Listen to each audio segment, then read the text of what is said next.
Yo, we got singer, rapper, singer, rapper.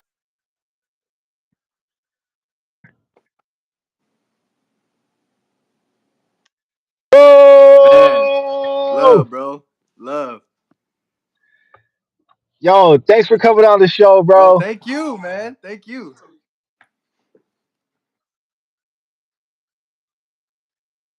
Work, bro. Back and forth, bro. What is it you got going on now? Because I know, just a brief recap. You were formerly in this YouTube group called Wild Mannered. Shouts to Wild Mannered. Shout out to Shouts me and to Michael, man. Fuego Dance Crew.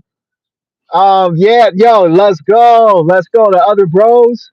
Um, Shoot, man. So what have you been up since then, and what do you got going on now? Sure. I think everything has been like a lot of trial and error, bro. You know what I'm saying?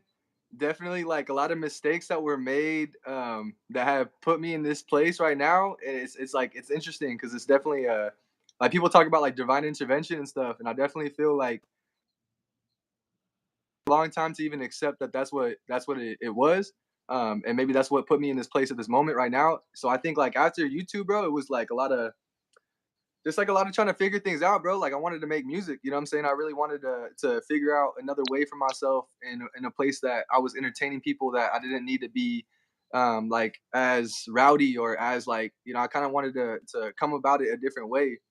So I think like through this music journey, bro, it's just been like I've been blessed to meet people that share the knowledge, bro. And I think just being open and aware, I've been able to absorb a lot. So, like, I've been engineering now. I've been producing for people, especially starting 2020. I lost my job working at I was working at Live Nation Entertainment.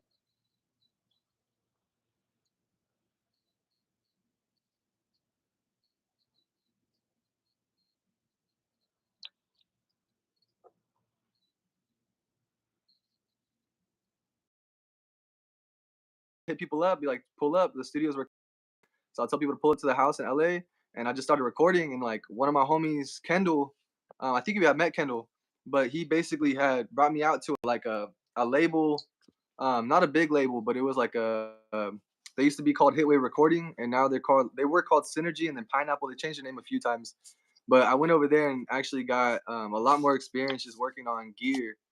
So I think like just doing a lot of this, bro. I'm at a point now where like we have our own agency called Octave Agency LLC, and our goal is to basically represent independent artists. Just through the experiences that I've had and through the experiences Jaylene has, my partner, and she's a music theory teacher. So I take more side of the production and artist development, and she helps our artists learn music theory and actually like perfect their skills because that's something that we saw a lot in the music industry was just a lack of knowledge or a lack of theory and which is beautiful at the same time and that's how I operate, but there is definitely something that could be added to a lot of people when they are knowledgeable on what they're doing.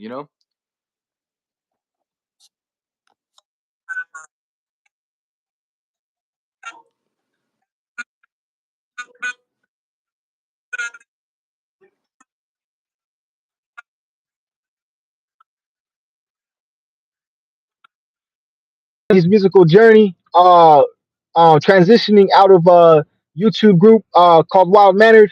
Thank you guys for Hey, tapping thank you in. for tapping in. Shoot, no, that's yeah, yeah, yeah. um, no, yeah, that's awesome, bro. I definitely respect that you guys like are adding the music, the actual formal side of music to kind of the industry that is like the social media kind of game. Thank you. A little bit. How was that? Can you talk? Yeah, I mean, working at Live Nation, it was I started off as an usher doing ticket sales. So I was like scanning tickets, and moving to LA definitely was a blessing to be able to work at this venue. I feel like if anyone's going to Los Angeles and you have the want to be in the music industry, definitely go and work for like companies like Live Nation or Golden Globe. They're competitors, and what they do is they run venues. So I started off as an usher, just people would come in, and I would scan the tickets, and then I would be going through the lines like with a flashlight, telling people to move left and right, just kind of mind the space. And then from that, I went to security because there was a pay raise there. So I got my guard card and I started working security with them. And that actually allowed me to meet more people because I was in a position where when they understood that I was going to be professional, they would put me in a position, backstage with the artist or, you know, watching the management or whatever it was. I started getting more responsibility. So I think through that getting that responsibility, I was acknowledged by some of the bosses that were of sales, and I would just go and I just smile, bro, and I'd always introduce myself to people like, "Hey, how you doing? My name's Bobby. Hey, how you doing? My name's Bobby." Like to everyone that I met, bro, like smile and meet them. And doing that, I ended up at an extra shift, and it ended up that they were doing interviews. And I asked them, I went up to them, I was like, "Hey, how you guys doing?" Just went to say hello. I said, "What are you guys doing today?" And they're like, "Oh, we're actually doing interviews for a sales position." And then the guy was like, "Bobby, do you want to interview?" And I was like, "Yeah, yes." So I sat down and I interviewed with them, and then I ended up getting the position, and it taught me about sales from that point. And so I think that everything that I had learned from the operation standpoint, um, I'm now implementing into running events. So there's like simplicity in like project management. For example, like when you have a group of people come together, um, you want them all on the same page. So like people would literally they would print out a page for us, and you would see the wristbands that were going on for the night. You would see what time the show's going on. You'd have all the information. So if anyone asked you, you were well informed. So just little things like that I've been implementing, and just looking at the businesses, and because these are businesses that have been running for years. So if I can learn little things like that and implement that, then my hope is that I can strengthen my foundation and run my company for years as well.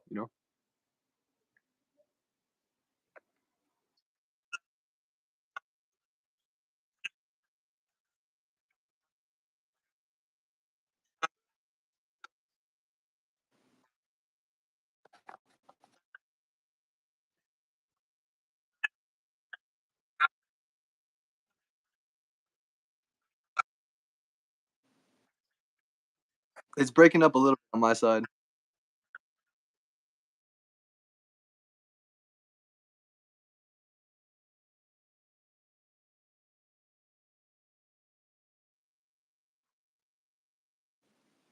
My bad, bro. The connection is a little wonky.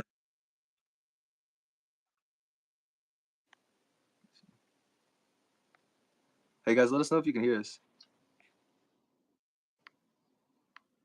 There we go. It's coming back.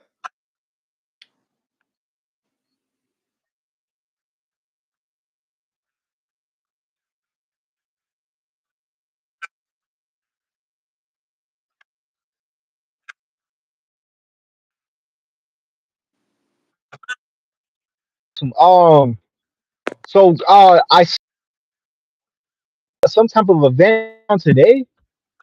Yeah, I have an event in Hollywood Hills at 9 p.m. So my friend that I went to high school with, his name is Bravo.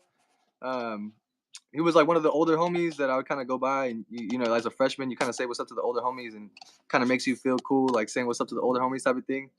So we stayed connected.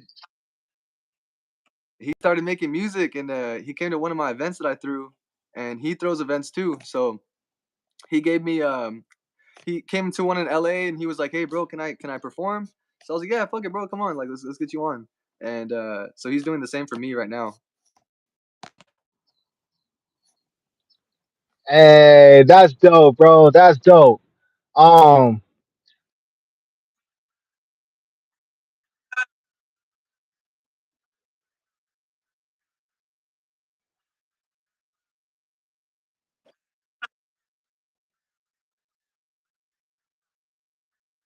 up in like man, so shoot, that's dope, man. Cheers, cheers. My first question would be, what did you think about the Donald Trump assassination?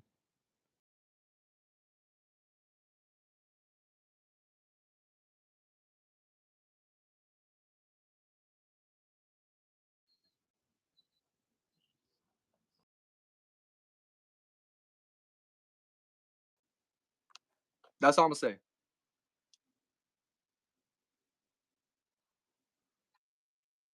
That's all I'm gonna say about that.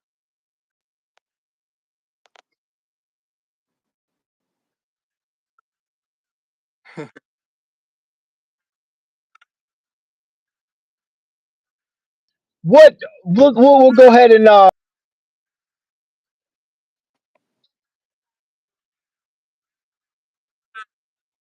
drip. Hmm. You know, I think it was a lot of like I think it's like a lot of boiling up. I think it's kind of interesting how there is like a sense of like disrespect that was felt and that people felt like they needed to beef. So there was definitely like that's something where I think like it's not like a lot of people were talking about how it was like a play or something like that, but I don't know, like it's starting to get to a point where like it's kind of interesting because you see now someone getting exposed for their actions, right? And now they're getting exposed through it through like an entertainment standpoint.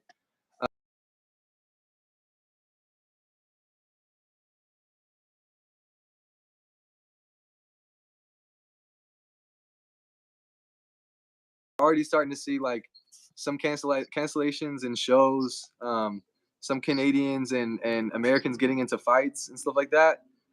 So I definitely think it's like it was definitely like a high point of our rap culture. Um, it's definitely one of our markers in rap culture. Like this is definitely one for the books. You know what I'm saying? When it comes to like Tupac Biggie beef, I think this definitely like surpasses the magnitude that it hit the world. I don't want to say it surpasses like like the steam or the actual art, or it doesn't do anything like that. Like there are still people at the end of the day, but definitely the way that this has impacted the world is pretty interesting. Seeing how many people are singing a beef song, you know what I'm saying? So I definitely think that now it's inspiring a lot of people to also make a lot of beef music. A lot of diss tracks are being made right now. Um, and it's funny because a lot of the songs sound really good because like they're true, but I think that's what a lot of people are are using the disses to like make something good, but they're not understanding that it's like it's the truth in what they're saying that makes that song so good. You know what I mean? So I guess I would just say that just talking about like how that has influenced the sessions that I'm seeing nowadays. You know what I mean? Like there's people that I record. It's like, oh, bro, I'm gonna diss you. I'm gonna diss you. I'm gonna diss you. And it's like, okay, like if that's becoming the culture though, Yeah. is that really a good culture to be? You know what I mean? Like it's just interesting, and I know that that is just a like a repercussion. Or it's just you know what I mean. Like I'm the type of person where I'm not influenced like that. You know, I'm not gonna go and make a bunch of diss tracks on people, but I do see where a lot of people are being influenced by this now. Um, I think the song was a hit. I'm waiting for broccoli. That I'm waiting for that. I'm reincarnated. I'm a stargazer. Life goes on. I need all my babies. Oh God. Looking for the broccoli.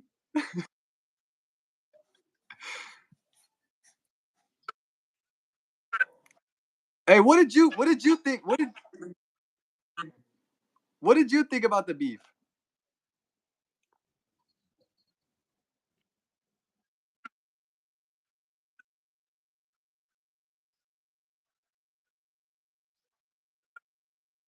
Priscilla.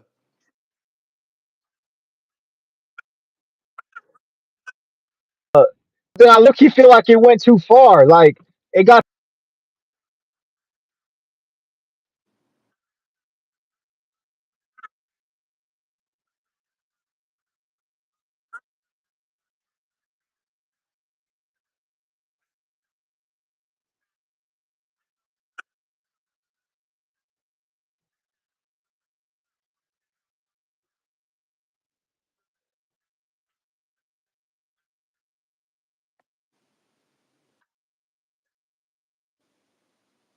Let's break it up a little bit right now, bro.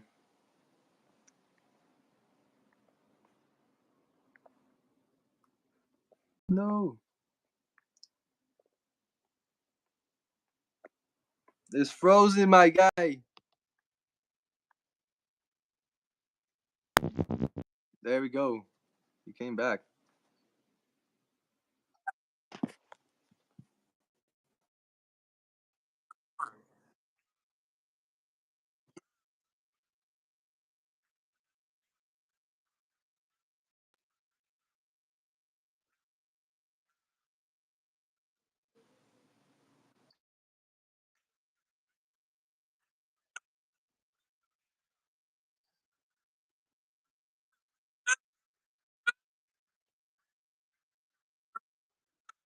Yeah.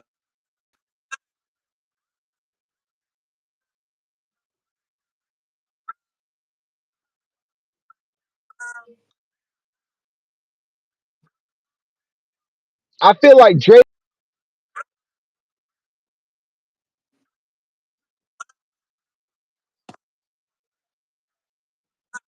Yes.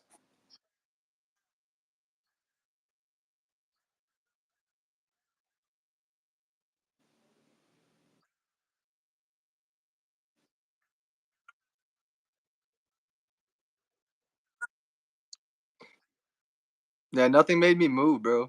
Not like us was like I'm up. Like it's like right away you're up. Like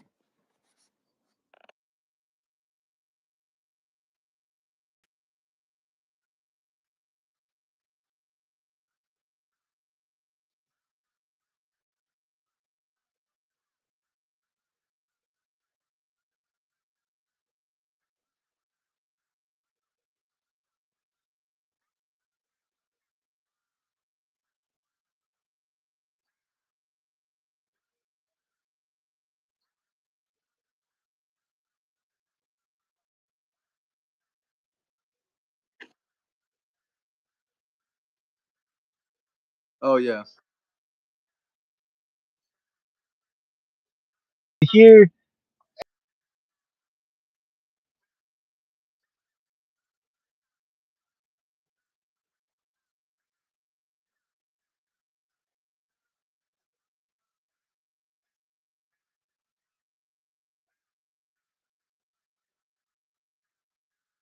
Yeah.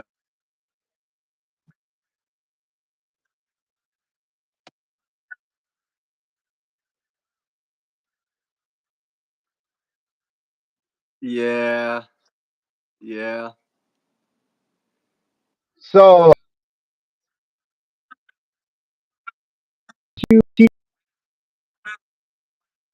and stuff, but yeah, I definitely like that's interesting point you had that you said that this is like influencing other people to make diss records as well.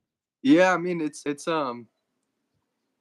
it's almost like saving a lot of the. It's interesting, but it's almost like saving a lot of like the, because hip hop was definitely at like a standstill. And when this came out, it was like boom, it got traction again. But the thing is, definitely like I think it's good that everyone's standing their ground on what they believe in. I think that's the most important thing. Is like if someone stands their ground on what they believe in and they're speaking on that, then I mean, technically this could be a diss song, but it could also be a protest track, and that's what Kendrick is known for. You know what I'm saying? So I think it's very important when people speak their mind. That's what I was. No, that's true. That's true. That's kind of like the fine, uh, specifically to like music, movies, television, even like making pictures. You can kind of draw whatever you want. No one's gonna trip.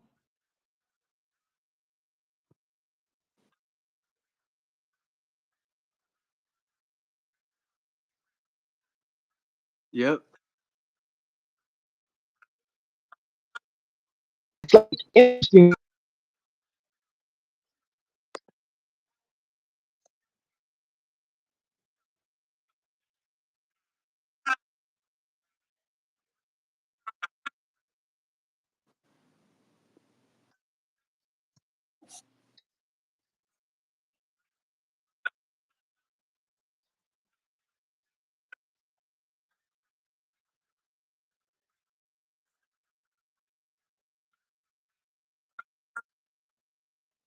It's breaking up again, bro.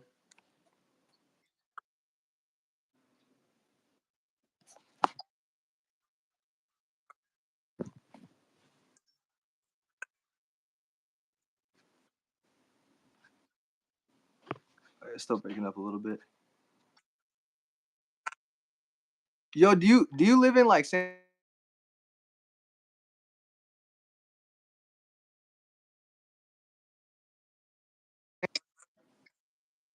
Bro, we got a link. I'm up. I'm like freaking 30 minutes away from you.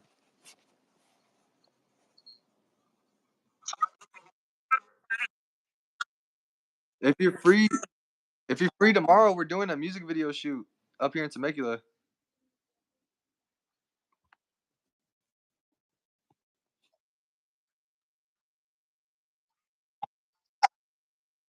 We're meeting up at 11, and then the shoot's at 1.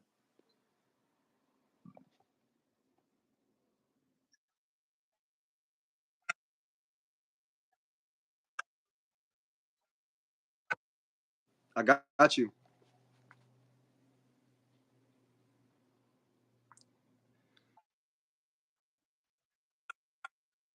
Of course, bro.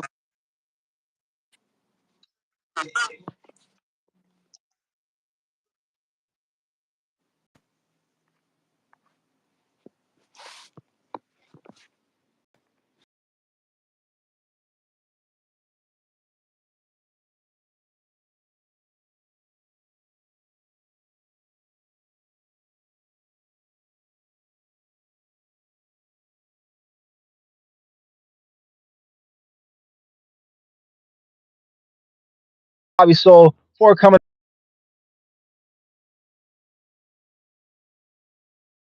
right? Like and share. Hooligans.